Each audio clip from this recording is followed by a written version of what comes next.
क्या आपने कभी सोचा है कि एक भोजपुरी कलाकार एक स्टेज शो के दौरान आखिर गालियां क्यों देने लगता है? छील छाल के रखी हो। तो इतना गाड़ी जानता नहीं, हम इतना गाड़ी जानता नहीं कि तहर साथ खानदान के।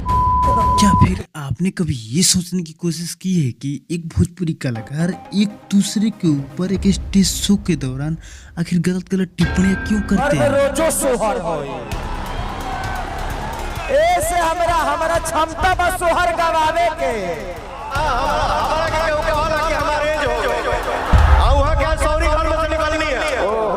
तो क्या आपने कभी ये सोचने का प्रयास किया कि इसका प्रभाव हमारे समाज के ऊपर, हमारे ऊपर क्या पड़ रहा है? या फिर क्या कभी ये आपने सोचने का प्रयास किया है कि आप जिसको रोल मॉडल मानते हो, आप जिसको आइकॉन मानते हो, वो इस तरह का बात करता है? आप लोगों के एक ही दिन पैदा हुए थे, एक ही रास्ते से आए थे आप लोग। तो आज हम बात करेंगे स्टेज शो के दौरान होने वाले कुछ घटनाओं के बारे में और इसका सलूशन भी बताने का आपको प्रयास करेंगे। तो देखो दोस्त, क्या आपने कभी दुगोला का नाम सुना है या फिर देखा है? अरे ऐसे नहीं देखा हो तो किसी न किसी सोशल मीडिया पे तो जरूर ही देखा होगा, ठीक है? अगर आपने देखा होगा तो आपने महसूस किया होगा या फिर गौर किया होगा, भाई क्या ही अभद्रता से पेश आते हैं दुगोला करने वाले परफॉर्मर। मतलब देखो गाड़ी जानता नहीं, हम इतना गाड़ी जानता नहीं कि तहर साथ खानदान के। लॉय गाओ तने नु जर जता हमर एकदम भाई हमार तो जर के राखियो कोई प्रसंग तो का के जुड़वा के हमहु बोल सकिले अब बाकी हम ना बोलो ना बोलो ना बहन के गाड़ी देले बा। काहे बबुआ बहन ये लोग परफॉर्मेंस करते करते इतने डीप में चले जाते हैं कि इनको पता ही नहीं चलता है कि ये लोग एक मंच पे खड़े हैं और एक मंच का गरिमा क्या होता है इन लोगों को पता ही नहीं चलता। कौन है ये लोग, कहां से आते हैं? क्या आपको नहीं लगता कि ये गलत है और हमारे समाज के लिए बहुत ही गलत चीज है? इस पे रोक लगाना चाहिए। ये तो छोटे स्टार है, आइए कुछ बड़े स्टारों का कारनामा हम दिखाते हैं। किले लगी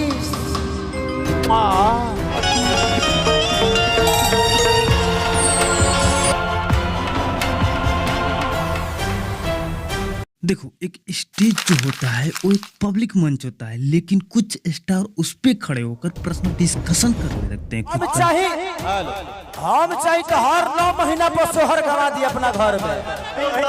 हम देखा था कि मुंह जब ढेर लगी हो तो इतना रोलब कि फिर दिमाग में हैजा हो जाए ना। हम प्यार और मोहब्बत में हर बात की न जाकर होती है। गोड़ छूता था मेरा, तुम पे उतर गया।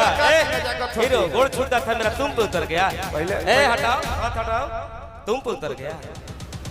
रे मोटा नहीं हम तो बोल दे म्यूजिशियन के मेहनत नहीं होना चाहिए। तुम पे उतर गया। आप क्या है अभी बता रहे हैं? आपके औकात नहीं औकात में रहो। ये जो लाइन है औकात में रहो, औकात में रहो, इज्जत करते हैं, औकात में रहो।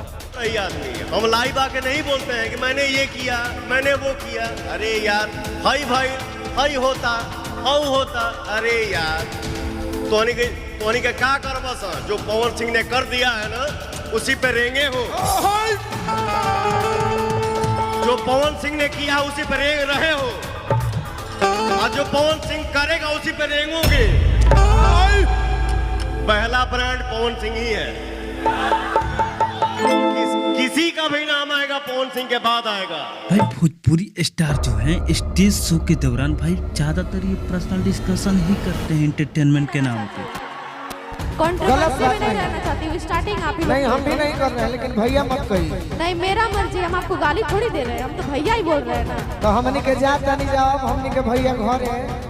तो क्या इसमें सिर्फ स्टार लोगों का ही गलती है, पब्लिक का कुछ नहीं? तो भाई साहब ये सबसे बड़े भ्रम में पब्लिक वही सुनना चाहती है। अगर ना सुनाए, अगर ना सुनने को मिले तो कुछ इस प्रकार से हश्र करते हैं, कहीं पे गाड़ियां जला देते हैं, कहीं तोड़ फोड़ कर देते हैं। भाई साहब किसी को तो ढेला चला के मार देता है। ये ढेला मारा कौन है? यहाँ तक कि गोली भी चला दिया जाता है। देखो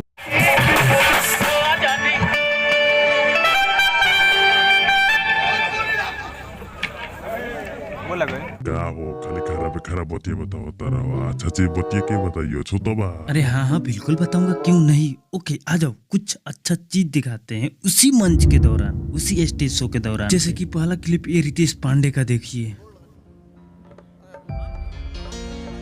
आप ब्राह्मण है ना, इसलिए मैं पैर छू लेता हूँ। मैं क्षत्रिय हूँ, आप ब्राह्मण हैं, तो ब्राह्मण का बच्चा भी होता है तो उनका भी हम लोग पैर छूते हैं, ये मेरा संस्कार है।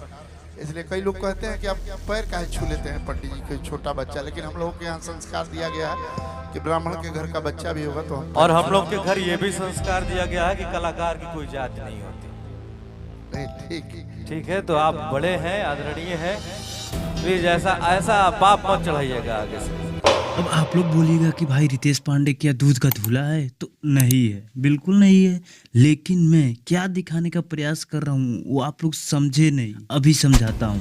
क्या आपने रितेश पांडे को देखा है कभी किसी मंच पे, कभी स्टेज शो के दौरान, कभी पर्सनल अपना फैमिली डिस्कशन किया होगा या फिर किसी पे टिप्पणी किया होगा? भाई जब वो आता है तुरंत गाना शुरू कर देता है, भजन हो या फिर कोई भी सॉन्ग हो, गाना शुरू कर देता है। इन सब के चक्कर में बंदा पड़ता ही नहीं है। और आप लोग उसका कोई भी इंटरव्यू उठा के देख लेना, भाई साहब उसका जो बोलने का तरीका है, जो शैली है, बहुत विडम्बना ये बा भाई हमार कि तू ही गाना ना सुन ले अखबार, तू सुन ले अखबार इंडिया लंदन से लाएंगे लोग बजावे ला।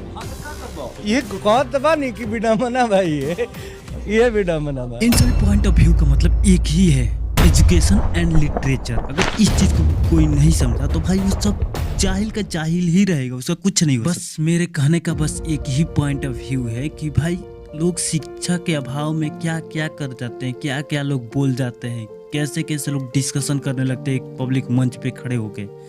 तो बस यही कहना चाहूंगा कि भाई शिक्षा कितना जरूरी है लाइफ में।